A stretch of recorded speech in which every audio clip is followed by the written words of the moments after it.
I got that phone call. Are you Judy Malinowski's mom?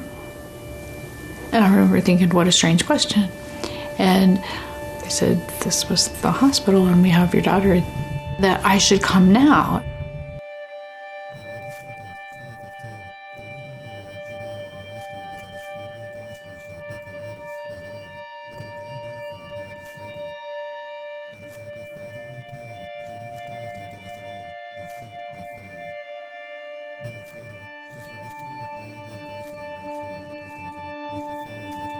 I've seen plenty of burns to her degree.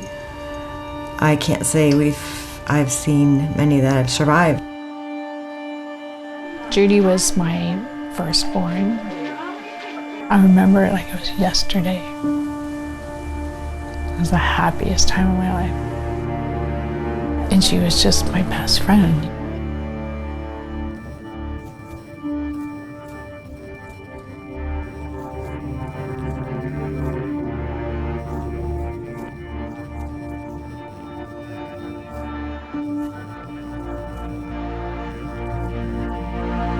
I went past Michael's room. I went in there and I was like, Michael, where is Judy? I'll never forget it. He looked at me and he said, it was an accident, it was an accident.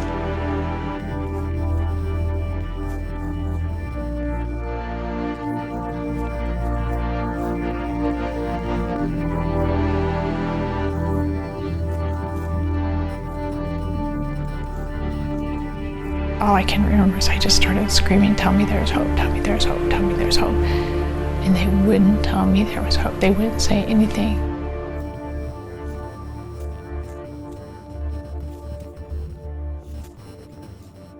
We have an equation which is based on the patient's age and percent burn. In Judy's case, she was 31 and approximately 80% burned, so that made her like 110% mortality.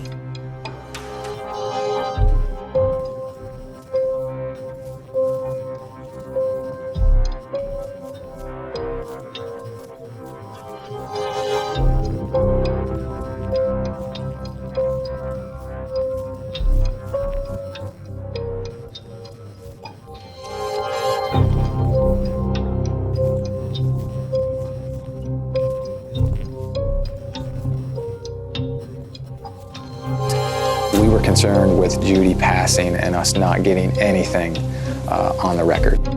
I wanted Judy's voice to be heard as quickly as possible.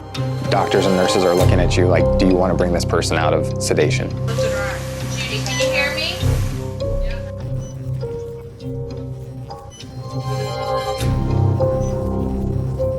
Okay, are you hurting right now? Okay, all right. Would you mind if someone asked you a couple questions about what happened? Stay calm, Jude. Stay calm, baby. I remember leaning in to talk to her. I don't even know if she can hear me. Judy, this is Detective Phil Hagan. Hannah, can you hear me? Yeah. Judy, did you spill gas on yourself? No. Did Mike spill gas on you? Yes. Yes? Okay.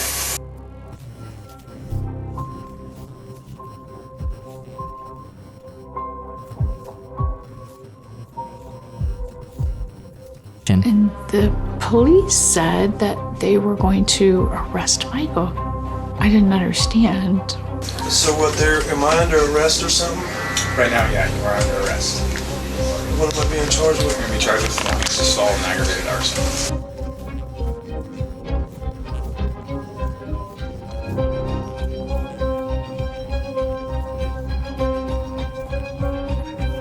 Let me just be direct with you too, Mike, okay? So we saw exactly what happened. We saw you pour gasoline over top of her head.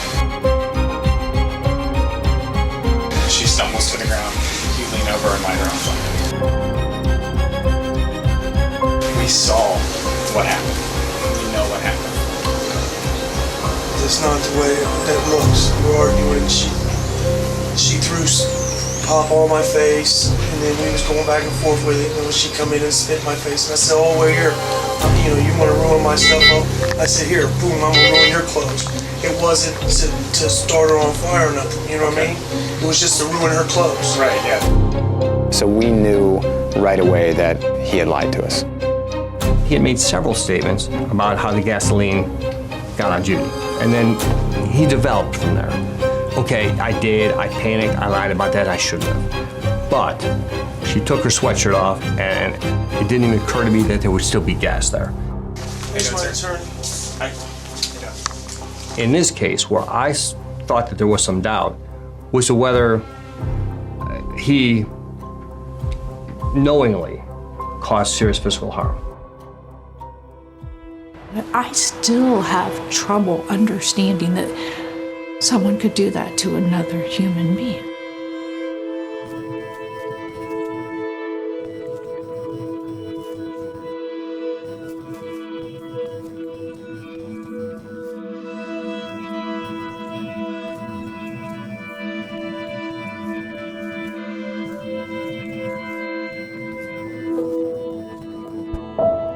And there was nobody that Judy didn't love.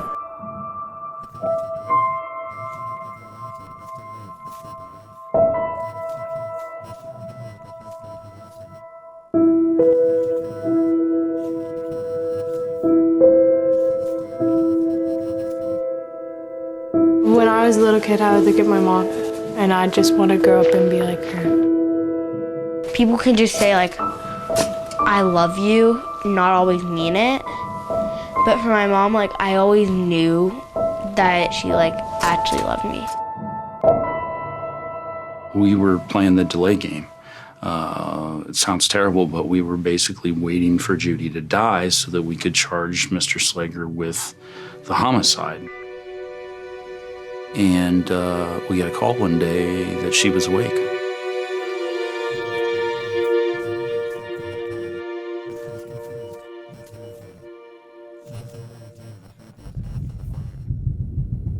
I'm going to start by asking you your name.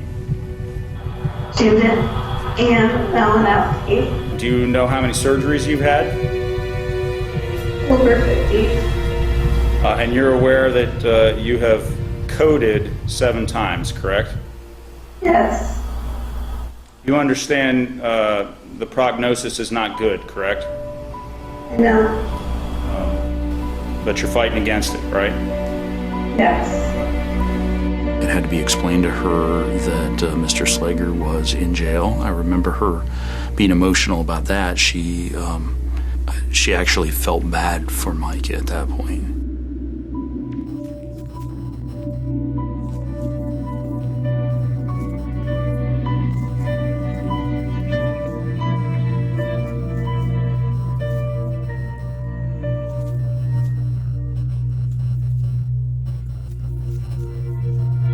Mike sent me a message on Facebook. Said that he had always had feelings for me and that he loved me. I was like, he looks like bad news, Judy. Judy said, Mom, you can't judge a book by their cover. And I thought, okay, back off, Bonnie.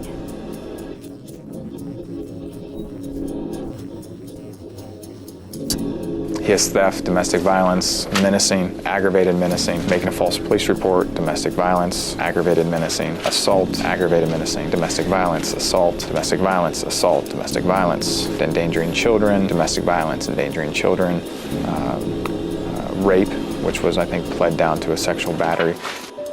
So he began to, I would say, dote her, like just messaging her and just everything I guess a girl wants to read, especially, where Judy was in her life. Did you have a diagnosis and a surgical procedure when you were 27 years old? Yes, ovarian cancer. Okay, thank you. And you had some complications as a result of that surgery, correct? Yes. I was placed on very strong painkillers. I got addicted to them. And she had told me, Mom, I'm getting addicted to this pain medicine. And I said, Judy, it's fine. Just take them as the doctor prescribes them. I realized that she was a binge user, and she would go and use and self-medicate whatever she needed.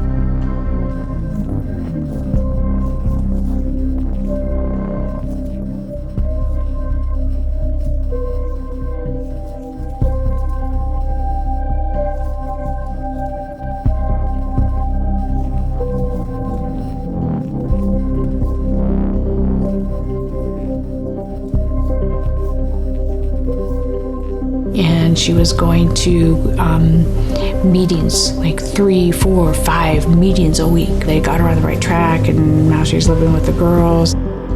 She was doing the best she had ever done. Everything went downhill when Michael came into the picture. That's when drugs and all that came into play. He brought her drugs, she relapsed, so he had complete control over her. I don't think that Michael ever did drugs. He definitely preyed on women that had addiction problems.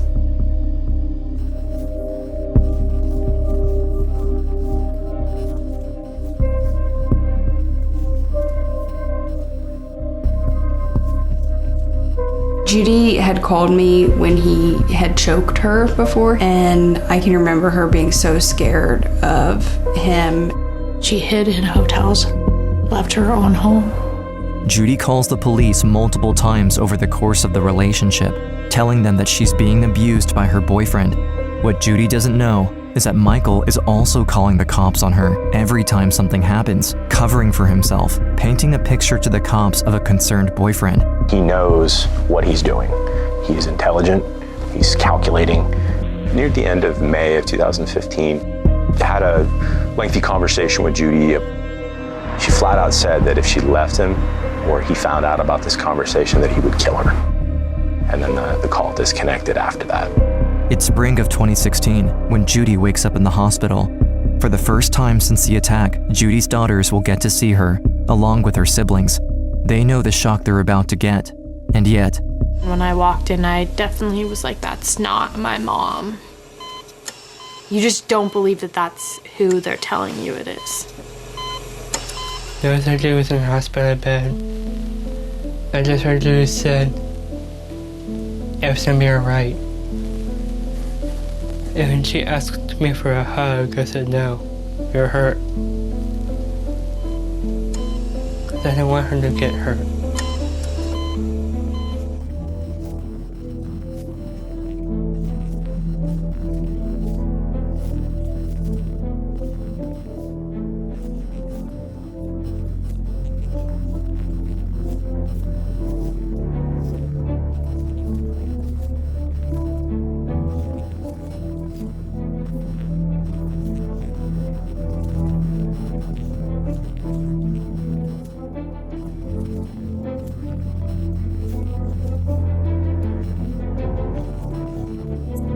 She wanted to tell her story. I think she wanted somebody to finally listen to her. This might be the only chance Judy gets of testifying. If she survives, Michael escapes the murder trial. But if she dies, Michael will be charged with murder, and her testimony will be on the record as evidence against him. But then, something happened. And your previously entered not guilty plea and pleading a no contest plea in this matter. Correct, Your Honor. Slager changed his plea from not guilty to no contest, and that way he avoided a trial, and she was not able to testify. He silenced her again. There's nothing we could do. What are you gonna do? The Gahanna woman doused with gasoline and set on fire. She will never get the chance to testify against her ex in court. And the judge sentenced him to 11 years in jail. The maximum sentence Michael could receive for dousing her in gasoline and lighting her on fire was 11 years, which is very similar to the penalty you would receive for lighting a car on fire. Judy has a life sentence, and her children have a life sentence, and with domestic violence, it's ugly, it's cruel. Mrs. Bose was correct when she said this girl has a life sentence.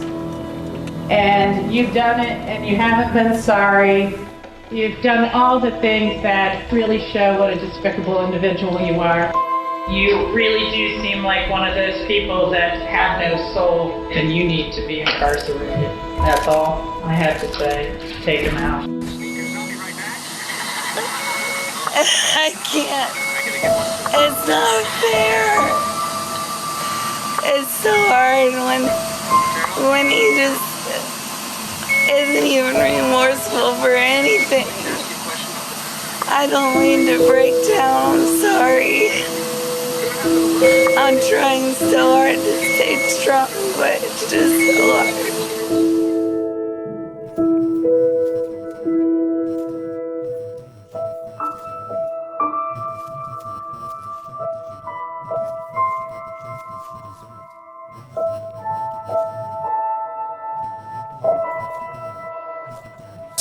There was this part of her that wanted to make it and to live, to fight for every other woman that had been through something like that.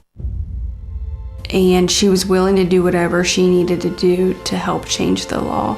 Judy's law would increase the maximum sentence for intentionally disfiguring someone by up to 20 years. It's named after Judy Malinowski, who is still fighting to stay alive after being set on fire a year and a half ago. The law would not be retroactive, meaning it won't have any impact on her case. Still, Judy continues to fight for other survivors of domestic violence. Doctors say they really have no medical explanation as to how she is still alive, but Judy's mom, Bonnie Bose, says she believes that Judy is fighting to see Judy's law through to the very end.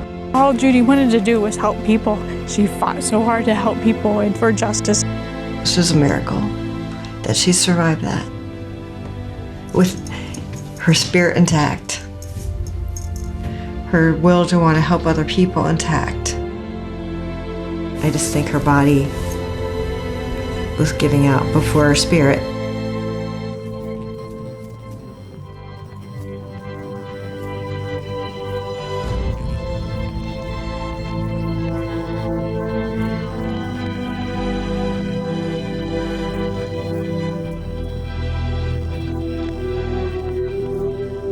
Although they don't give her much time, even if God takes her, she'll always be here.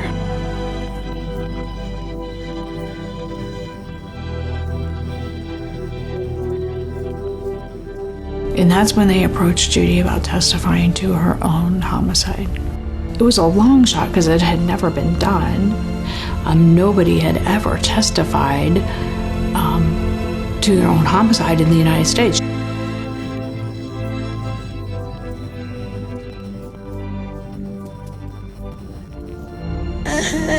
hurts so bad.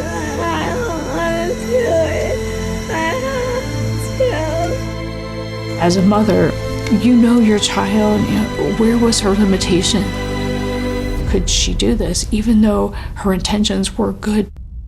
Judy Malinowski will be allowed to testify about her own death in the trial of her accused killer. The case that's drawn national attention. This would be the first time that a victim was allowed to testify from the grave in a murder case. She said, "Mom, I know I haven't endured this much pain in vain." Tell me your name and then you're ready to testify. Hi, my name is Judith Malinowski, and I'm ready to testify on Thursday. All right. I think Judy expressed being tired of fighting and in pain. But she would not say to me, Mom, I want to give up. I want to stop, because she knew what that would do to me.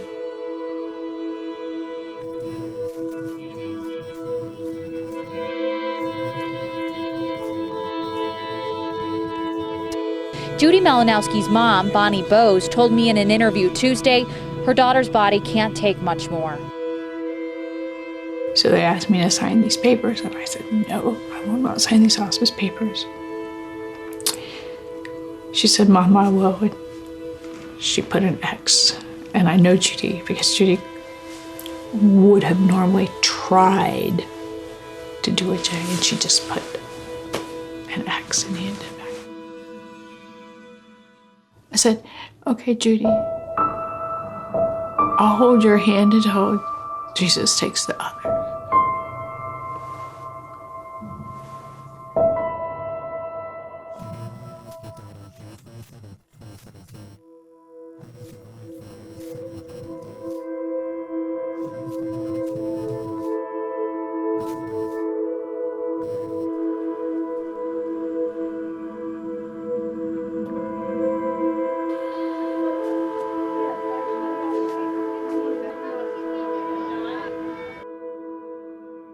Today, I lost someone very important to me, my sister Judy. And she was my favorite sister for a very long time. Well, a new chapter in one family's long fight for justice. LA prosecutor Ron O'Brien calls this case unprecedented. Slager is now charged with 2 counts of murder and 2 counts of aggravated murder. He could get the death penalty if he is found guilty.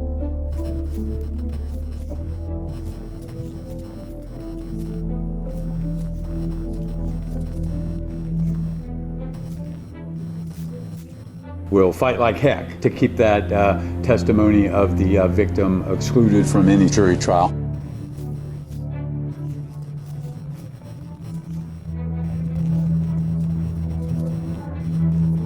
She went to her grave thinking that she did justice, and she told her story.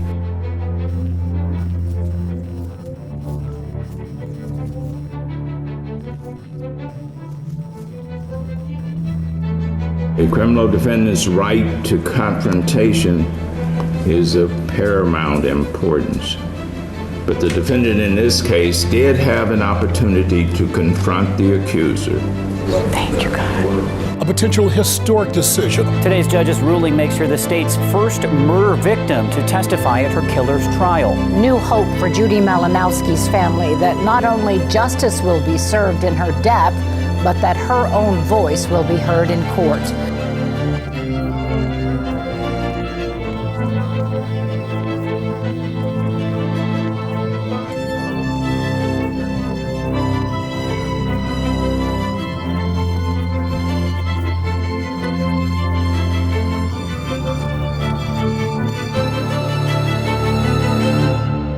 Could you please raise your right hand to the extent that you possibly can? Do you solemnly swear or affirm that the testimony you're about to give in this deposition will be the truth, the whole truth, and nothing but the truth, as you shall answer to God or under penalty of perjury? I do. Thank you. Now, Sunday, August 2nd, 2015. Do you recall that day? August 2nd, 2015, yes, I do. So when you were with Mr. Slager, you indicated that the two of you stopped at Speedway. What did you stop there for? To get cigarettes. We were arguing back and forth. Either one of us were very happy with each other. While he went inside, you got out of the truck and went behind that Speedway. What happened as you stood behind that Speedway? Mike came in a matter of no time at all around in his truck. He saw me and immediately slammed the truck in the park, got out, demanded that I got into the truck with him, called me all sorts of names. We argued for a good 5 to 10 minutes, and then I threw my pop on him. You threw a pop on him? Yes. He was extremely upset. He ran around to the other side of his truck, and he got his gallons of gasoline that he had cut to the back of his truck. He ran around to me and started pouring gasoline, started up my head and worked his way down. Some got through my throat as he did that. What's his demeanor as he's pouring the gasoline on you? Evil, just completely evil. He's not responding to any of my cries for help. Like, you want to throw a cop on me? See what I'll do to you, bitch. And how do you like this? I looked at him and he pulled a lighter out of his pocket and he started walking towards me. And I just remember crying and begging for help. And he let me on fire, and the look in his eyes his eyes went black, literally. I thought for sure I was dying. I just prayed to Jesus to please forgive me for my sins and to take care of my children. And did you at any time produce a cigarette and ask for a light? no, Okay. As a matter of fact, did you have any cigarettes on you? no.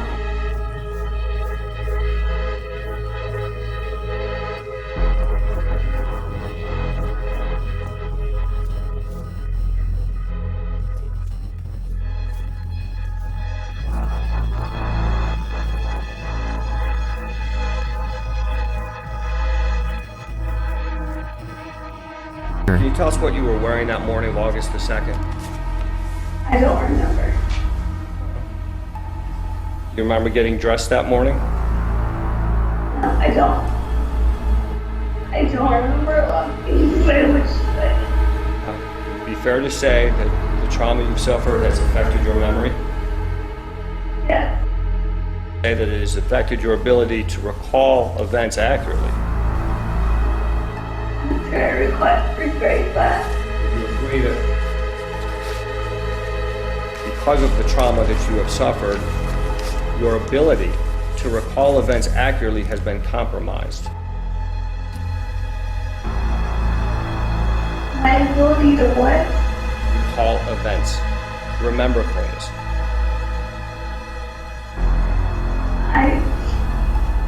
I can recall the events, but the missing details of them is what's hard for me to recall.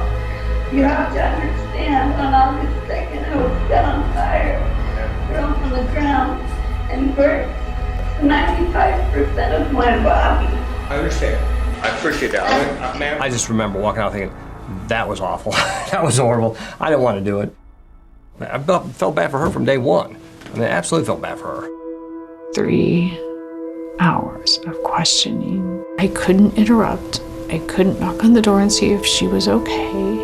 And when I went in there, she just grabbed me as best she could. And her entire burned body just shook.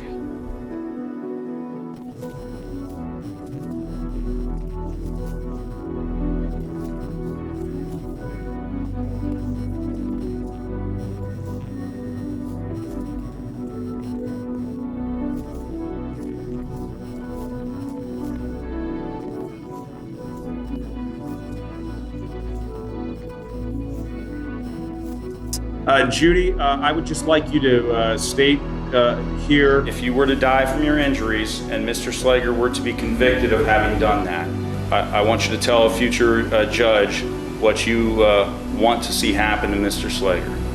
I would like to see him charged with murder and do a life sentence. I think that he deserves that. She didn't believe in the death penalty. And while I very much think Michael Slager deserved to die for what he did, I think she had the right to tell the judge what penalty she wanted.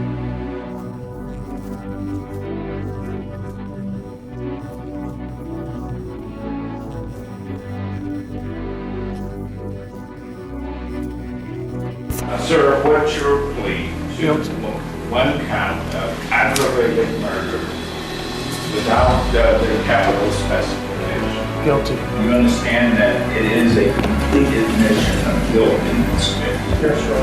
You will spend the rest of your natural life incarcerated. Malinowski gets her wish. Slager avoids the death penalty, but will go to prison for life. I'm so proud of her, and I know one day I'll see her.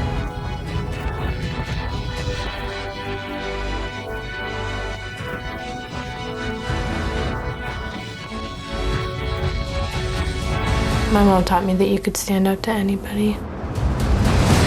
An emotional day at the State House where two young girls say they will fight to carry on their mother's legacy.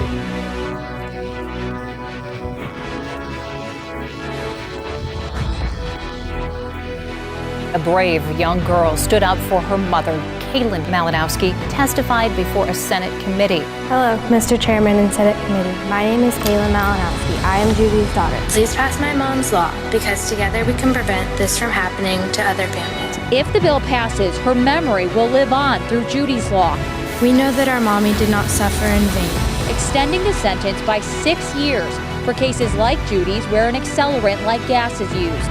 I think it's the first step towards what her legacy should and will be. House, prepare and proceed to vote. Well, today, every representative said yes.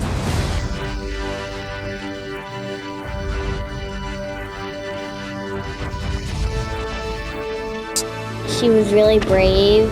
I admire her strength, and I definitely hope that that strength lives on through me.